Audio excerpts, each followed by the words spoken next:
Claus with clouds of hobby. Fa la la la la la la.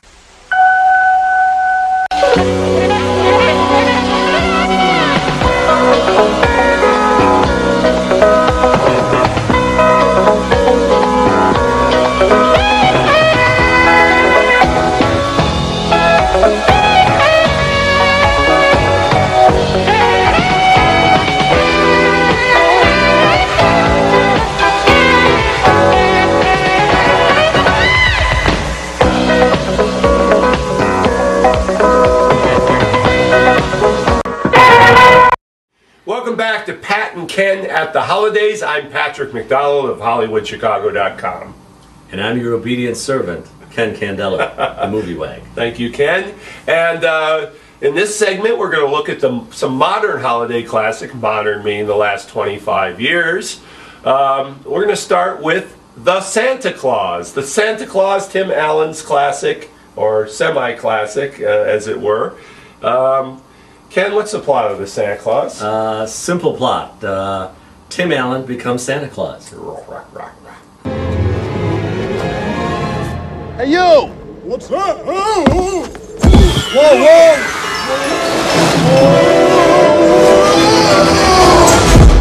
For any of the kids out there who are watching, Santa Claus can't die. Okay. He just takes the place of the current Santa Claus. And the play on words is the Santa Claus. Yes, yes, with an E. With an E. Like the Sandy Claus.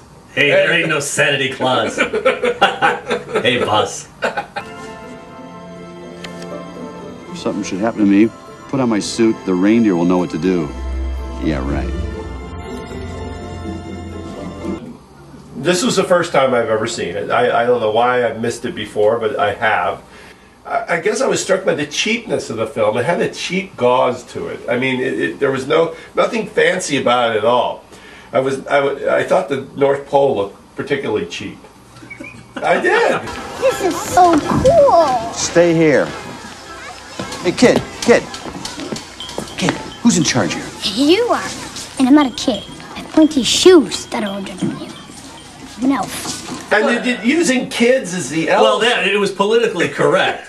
They wouldn't even hire little people. They wouldn't hire Vern Troyer. Right. I did like the treatment as he becomes Santa Claus.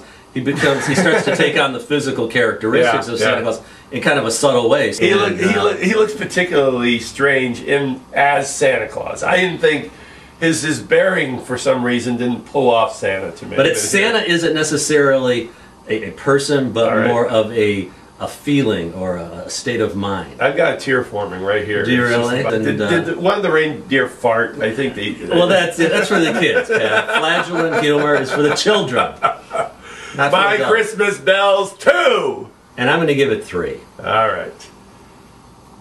Our next discussion will be about a TV program. An event, I say. An event, you say, from a galaxy far, far away. Believe it or not, folks, there was a Star Wars holiday special. And let's give the background of this. This is a very fascinating story, actually. Of course, Star Wars came out in the summer of '77 and was a sensation. There was, of course there's rumors of a sequel and everything, but then there was that fallow period where after the movie, kind of lay low, and suddenly CBS comes to Lucasfilms and says, we want to do a holiday special.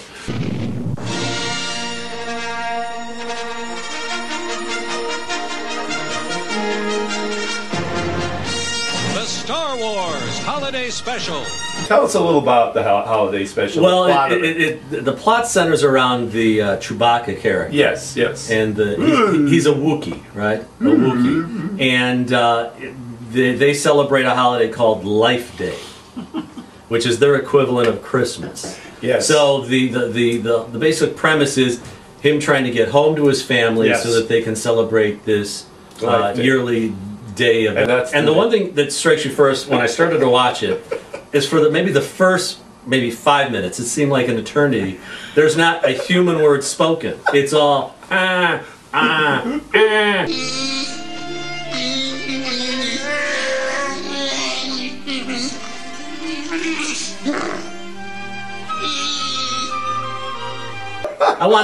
wanted to poke my eyes out. Introduce the Wookiee family. Well, he had a wife. Okay. Which could have been a guy in a costume because it didn't really require, the gender is incidental.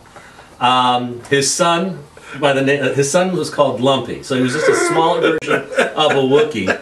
And then, I'll be honest with you, Wookiees don't age any better than humans. His father was in it, and he was his fur was all white, he was decrepit, he looked like he didn't have teeth. And he was, what was his name? Scratchy? Scratchy or something. Was it Scratchy? Yeah. I bet it's not Scratchy. His father, Itchy. Let's get back to the story. So the other thing that strikes you is that Harrison Ford is in this. Yes. Carrie Fisher's in it, and Mark Hamill's in it. Yes. So this is way before they had any sort of star power. You don't know where he is? Oh, he's not there yet, is that it?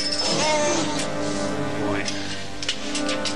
Well, all I can tell you is that he and Han left here on schedule. If he's not there now, they're way overdue.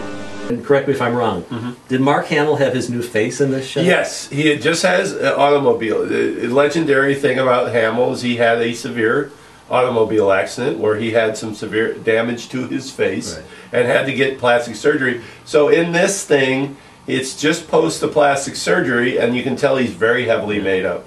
Yeah. He looks a lot like Carrie Fisher in this. I think the other thing you notice, another observation, is that Wookiees they never wear clothing normally, but except for his wife, when she's doing any housework, she does wear an apron.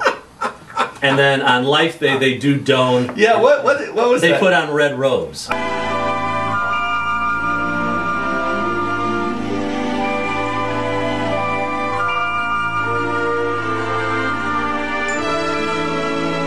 It was at the point where Carrie Fisher, who I think was not wearing a bra, as Princess Leia, sings the Star Wars theme, the Life Day theme, set to the Star Wars theme. I think she just made that up on the spur of the moment. A day that takes us through the darkness, a day that leads us into light, a day that makes us want to celebrate. Because not only did you have the cast of Star Wars, and they obviously just interspliced actual footage from the movie, but you also had TV actor Art Carney. You had B. Arthur. You had Diane Carroll. You had Jefferson Aeroplane showing up. This is what ended the drug era in Hollywood, because obviously everybody was using something to get through this thing. But the B. Arthur part, let's talk about that. B. Arthur played a bar owner. Yeah, and where all the creatures, the cantina sequence, exactly. You know, and then she's trying to close the bar down, and basically this group of aliens almost threatened to gang rape her and mutilate her, and then she just bursts into song. Just one more drop, friend, before we stop. One more moment, face to face. I just want to. I want to go back to that meeting. Okay, I want to go back to the meeting where we got Lucas to sign in on a holiday special. Who do we have as a guest star? And the first name that comes up is Art Carney. I'm like, get out of my office. In a perverse, sick way, I enjoyed it. Perverse being the key word. I enjoyed it because it was so bad it was good. Right. But the one complaint I have is the length of it. It's just very difficult. It's 1 hour and 58 minutes. It is difficult to get through. Right. How many intergalactic bells would you give I give it 3 bells. 3 bells. I will give it 2 bells. Okay. And hope that it continues to travel far out into a galaxy far, far away and never makes its way into my my laptop again. Happy holidays. Star Wars Holiday Special. Well, that's it, Ken. And another year in the can. Another year in the can. This is the first time we've done this particular thing on video. And how long have we been doing it? I think this is about our 5th or 6th year. Very good, very good. We'd like to thank all of you for joining us in our yearly holiday assessment.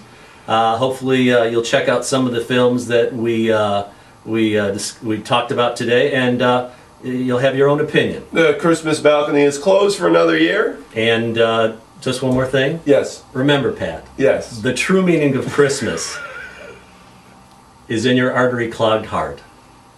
Cheers. We wish you a Merry Christmas. We wish you a Merry Christmas. We wish